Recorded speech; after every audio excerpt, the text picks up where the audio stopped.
বরতুলা যুব সমাজ ও প্রবাসীদের সহযোগিতায় আয়োজিত ডাবল ফ্রিজ বিগভার টুর্নামেন্টে 2026 অনুষ্ঠিত আহসানুল্লাহ রাজু লালমাই প্রতিনিধির প্রতিবেদনে। শনিবার বিকাল ৩টায় কুমিল্লা জেলার লালমাই উপজেলার বড়তুলা পশ্চিমপাড়া যুব সমাজ ও প্রবাসীদের সহযোগিতায় আয়োজিত ডাবল ফ্রিজ বিগভার ফুটবল ফাইনাল টুর্নামেন্টে 2026 অনুষ্ঠিত হয়েছে।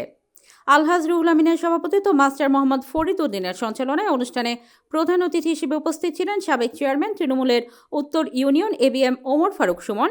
বিশেষ অতিথি হিসেবে উপস্থিত ছিলেন সৌদি প্রবাসী মোহাম্মদ আক্তার হোসেন ভুইয়া, প্রবীণ মুরব্বী বড়তুলা সর্দারবাড়ি আলহাজ আলকাসুর রহমান সর্দার, সাংগঠনিক সম্পাদক ও বিশিষ্ট ব্যবসায়ী ৩ নং উত্তর ইউনিয়ন বিএনপি বাহারুল আলম, ৯ নং ওয়ার্ড মেম্বার ৩ নং ভুলিন উত্তর ইউনিয়ন আবুল কালাম বিএ, সাংগঠনিক সম্পাদক ৪ নং ভুলিন দক্ষিণ ইউনিয়ন বিএনপি মোশাররফ হোসেন, বিশিষ্ট ব্যবসায়ী জামশেদুল আলম মজুমদার, ৩ নং ভুলিন উত্তর ইউনিয়ন শ্রমিক দলের সভাপতি মোকশেদ আলম, সর্দারবাড়ি যুবদল নেতা বাহারুল আলম, মোকশেদ আলম মুন্সিবাড়ি।